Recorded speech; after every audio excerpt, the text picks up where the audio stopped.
Hello, everyone, and welcome to the 10-minute chat. I am Matt, as always, and Dee here. We have this month Jade. Jade is a third-year computer science student in UCL. And now, Jade, you're doing a summer internship at Google, right? Can you tell us a little bit more about it? Yeah, so I'm in my fourth week of a STEP internship with Google.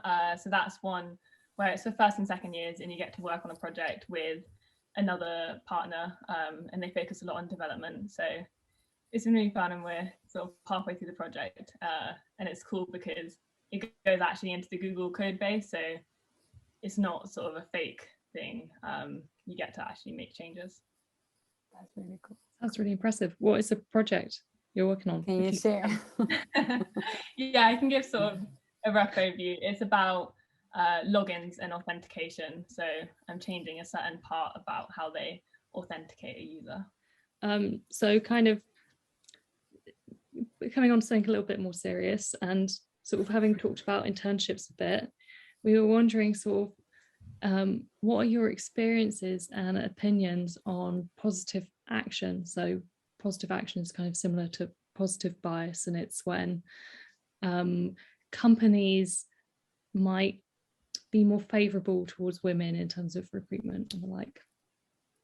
Yeah, so actually the program I'm on, the STEP program, is one of Google's positive bias ones or positive action ones where they're targeting minority groups. So on my internship, there's a lot more women interns. So I've also had a lot of opportunities in the past which are the same. So obviously I'm slightly biased towards saying they're really good and I really enjoy them. I see the sort of controversy around them and why some people might not have negative opinions, but I think that's more to do with they don't know the background or why they need them, and it is just leveling the field more, because even in my team, so Google's known for its inclusion and diversity, but there's still only one female in a team of 14. So without these programs, it would just stay like that. It wouldn't change if you're trying to hire just as they've been doing. Nothing's going to change if they don't have these sorts of programs. I think it can be like a good push, right, that we need in order to make things a bit more equal. At the same time, I feel like for me, I don't know how you feel, Jade or B, that whenever I've been told all the time, oh, you just got it because you're a woman, or just because of positive action or positive bias, it does play a role in kind of imposter syndrome. I just feel maybe I'm not good enough to be there, not just got it because I was a woman. How do you deal with that? Or do you feel like this? Personally, I don't. I know a lot of people do, but I think I've been lucky enough to be in communities of people who push each other up and hold each other and say, you haven't got this just because of this thing. So I think it's really important to do those kind of workshops, and I've been involved in a lot of them. And it's really important to notice also that people who are getting these places on the positive action schemes aren't getting them because they wouldn't have been good enough for the others. It's often the case, especially in big companies, where they would have had 10 candidates and they'll just hire maybe someone who's got a tiny bit better, or I don't know, sometimes it's just luck. So it's just the fact that they've been saying no, not because they're not good enough, just because they haven't had the chance to get into it. It's very interesting. I think it's really reassuring to hear that you haven't felt imposter syndrome, because I know me and Ma have talked about it before, and I think we've both definitely felt it in the past. So maybe times are changing a little bit. So sorry, I feel like it's such a tone shift. We were wondering, Jade, sort of what's your experience of living in London as a young woman? I mean, we all live in London, but sort of we're not undergraduates anymore. What's it like being an undergraduate and a woman in London? Yeah, I don't know. I didn't actually want to move to London before I came. I literally came to visit Imperial and UCL just to be like, yeah, no, London's not for me. I don't want to go to those unis. But I came out of the UCL computer science talk like, that's what I want to do. This is where I want to be. So I think adjusting to the city was quite a big thing. And obviously there's everything that people talk about in terms of going out on the streets at night, everything that's happened with that. And also just, I think it is quite scary when you first move, especially as a young girl. I remember. Anyway, as you know, Jade, I think you know that we're preparing these workshops for menstruation, kind of to bring up the topic a little bit more in the workplace, and for kind of to see how it is for a person that menstruates to work or study at UCL. And we asked you before if you were comfortable telling us your experience, and you mentioned that you use reusable period products, and that's really interesting. Can you tell us a little bit more how you find them and what do you use? And... Yeah, of course. I love talking about this because I think it's still a relatively new thing for a lot of people. So I use a moon cup, which is a menstrual cup, and I also use period pants, which are the more fun thing because they are literally like normal pants and they're not that thick. And I think technology in terms of in the underwear has changed a lot. And by technology, I don't mean like computer technology, just the materials they use. Really good, and you just basically wash them afterwards, so you can wear them the whole day, wash them, put them in the washing machine, and then go again. And you know, typical question like, don't they leak, or is it uncomfortable? Is it like having like a nappy, like, you know, something like that? Yeah, I think nappy. No, I personally found they haven't. I had a lot of difficulty with the cup at first. I tried a couple of years ago and just wasn't me, it didn't fit, etc. But I think it's more about finding the right fit for you. There's so many different brands of period underwear, there's so many different brands of cup and sizes and shapes.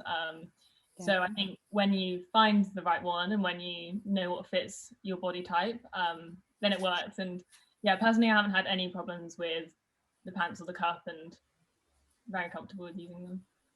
Yeah, I find it so satisfying when, like, when you start using reusable period products, it's like you get to realize how much rubbish you generate every time you have your period, and suddenly it's not there. Yeah, it's like, wow. It's such a nice feeling. So me and Ma were discussing this a little bit, and we were thinking more broadly about sort of the intersectionality of feminism and environmentalism, and we were wondering kind of how you feel about that, and sort of how important it is to be, or if it is important at all, if you think it is, to be both sort of a feminist and aware of what's happening with the environment.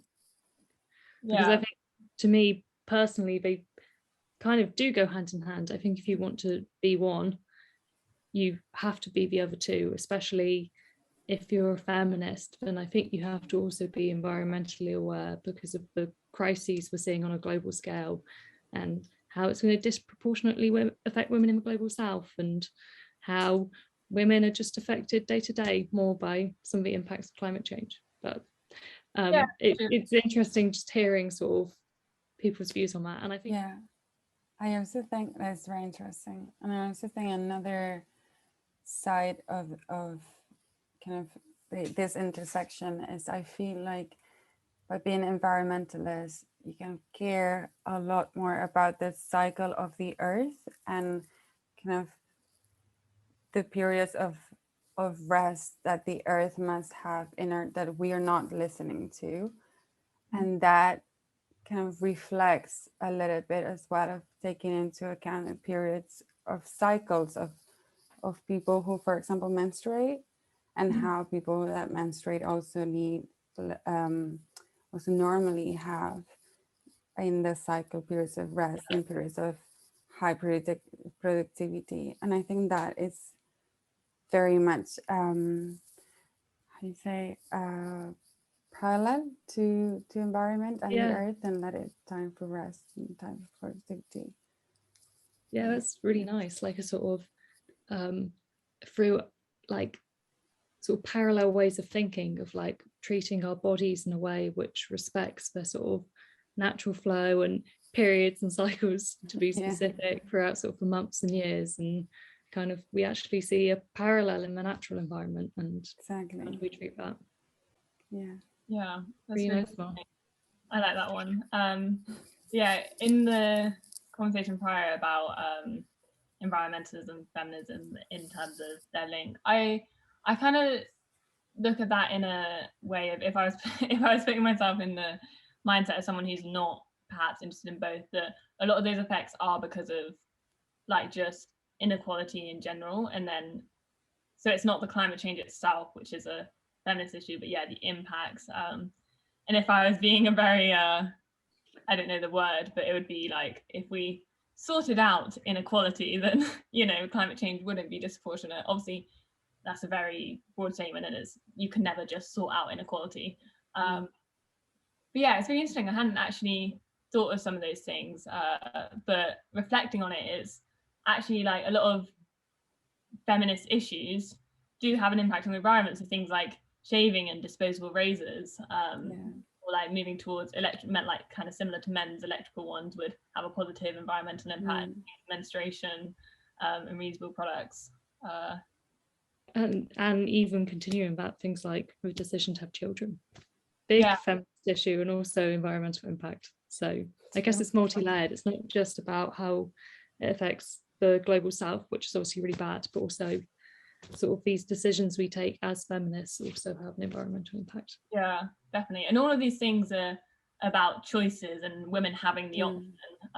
So I guess there might be some people who wouldn't go for the environmentally friendly one, but just likes to have that as an option. For sure. Yeah. Brilliant, fab. Sorry, I was looking at Mar. It's my turn to wrap things up.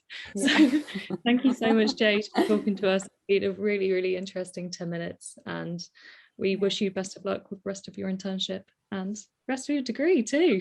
Yeah. Thank you so much for having me. I really love this space and what you guys are doing to sort of create a women community in computer science, and just more generally a community in the department, especially whilst we're in this virtual phase. And hopefully when we go back in, it will just be It's lovely. Thank you. And I can't wait to meet you all in person. It would be amazing. Definitely. Yeah. Okay, thank you so much. Bye-bye. Thank you. Bye.